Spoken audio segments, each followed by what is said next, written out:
Hi అండి, welcome back to Leela's kitchen. మీరు thumbnail చూసి వచ్చారు కదా. అస్సలు మటన్ బిర్యానీ అంటే ఎలా ఉంటుందో నేను మీకు చేసి చూపిస్తా. ఒకసారి నా స్టైల్లో ఇలా మటన్ బిర్యానీ చేశారంటే మళ్ళీ మటన్ బిర్యానీ చేసుకొని తింటారు. ఒకసారి నా స్టైల్లో ఎలా చేస్తానో మీరు చూసేయండి. బాగా గుర్తుపెట్టుకోండి, మటన్ బిర్యానీ చేసే ముందు మటన్ని ఆయిల్, పసుపు, అల్లం కలిపి కాసేపు ఒక అర్ధగంట సేపు అయినా ఫ్రిడ్జ్లో పెట్టించండి. చూసారుగా బిర్యానీకి కావాల్సిన ఐటమ్స్ అన్నీ. ముందు మనం మటన్ తీసుకొని, ఫ్రిడ్జ్లో పెట్టుకున్న మటన్ తీసుకొని తగినంత కారం, అంటే 2-3 స్పూన్ల కారం, నేను 1 కేజీ మటన్ తీసుకున్నా.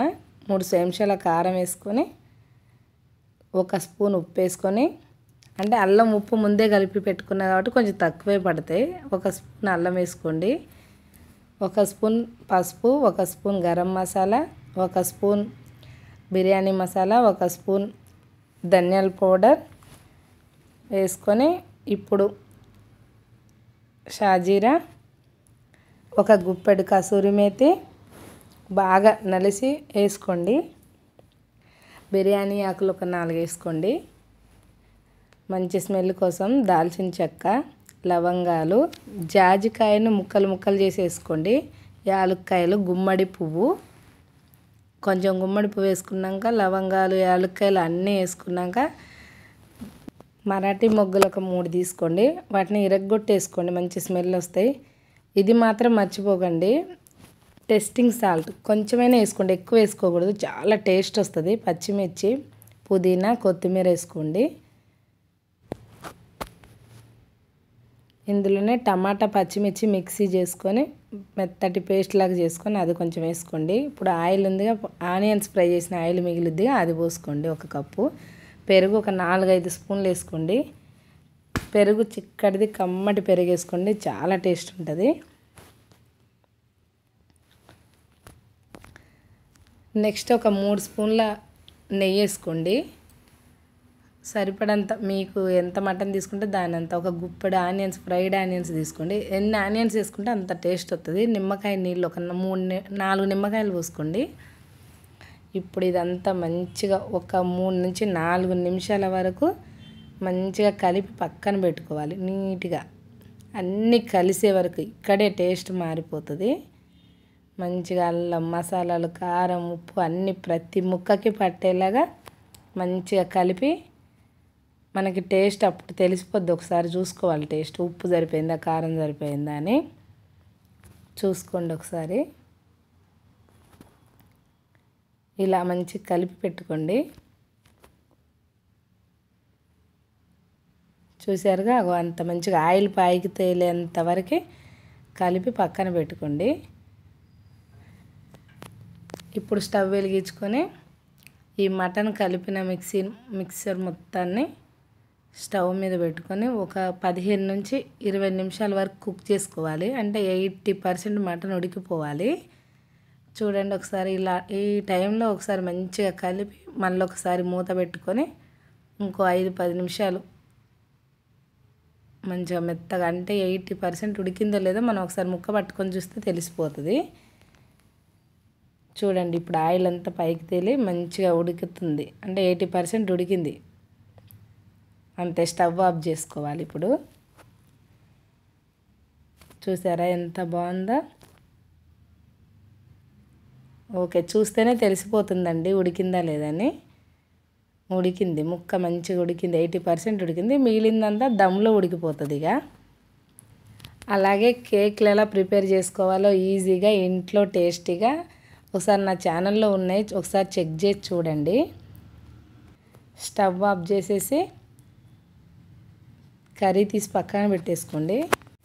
ఇలా దింపి పెట్టుకున్న మటన్ కర్రీలో 1 జాపత్రి వేసి పక్కన పెట్టుకోండి, అది మంచి స్మెల్ వస్తుంది. బిర్యానీ అయ్యేలోపు అది అందులో ఎంత మంచి స్మెల్తో రెడీ అయి ఉంటుంది. ఇప్పుడు మనం రైస్ ఉడికించుకోవడం కోసమని ఎసరు పెట్టుకుందాం. ఎసరులో బిర్యానీ ఆకులు, దాల్చిన చెక్క, మన యాలక్కాయలు, లవంగాలు, ఉప్పు, పుదీనా, కొత్తిమీర, అల్లము, కొన్ని పాలు పోసుకోవాలి, కొంచెం ఆయిల్ వేసుకోవాలి. 1 స్పూన్ ఆయిల్ వేసుకోవడం వల్ల అన్నం విడివిడిగా అవుతుంది. కొన్ని పాలు పోసుకోవడం వల్ల మంచి అరోమా వస్తుంది. అప్పుడు బాగా ఎసరు వచ్చేంత వరకు బాగా పొర్లిపోవాలి ఎసరు. అంత బాగా మరిగితేనే మంచి వాసనతో బిర్యానీ రెడీ అవుతుంది మనకి.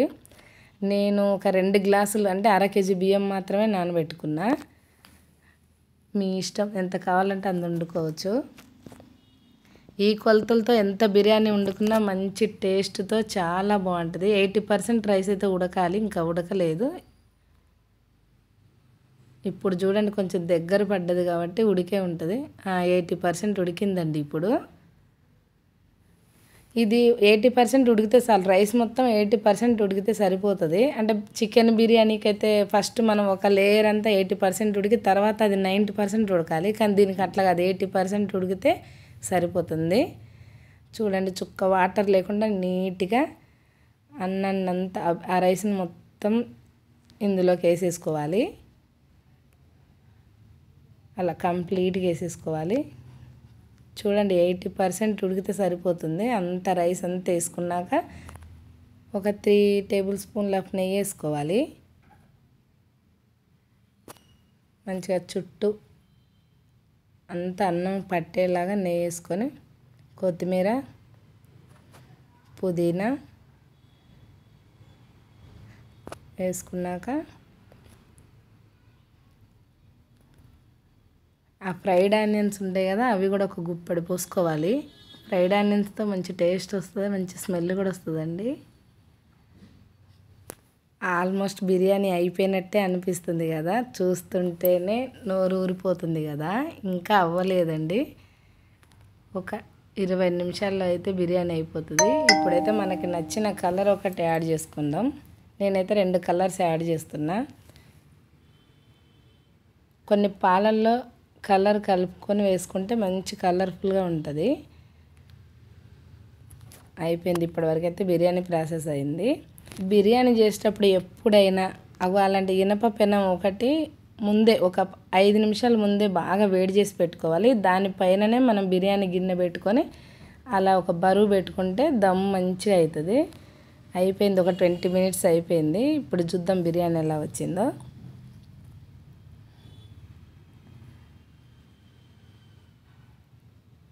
చూడండి ఎంత బాగుందో బిర్యానీ.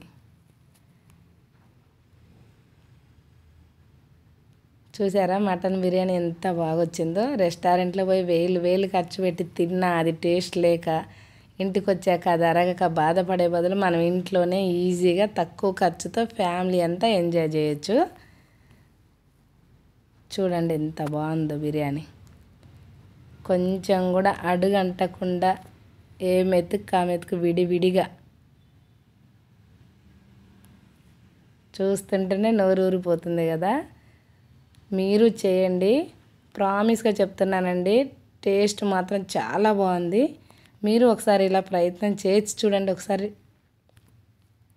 చాలా వేడిగా ఉంది, అందుకనే నేను అది ముక్క ముట్టుకోలేకపోయినా. చూడండి ఎంత బాగుందో, ఎంత జ్యూసీగా ఉడికిపోయిందో.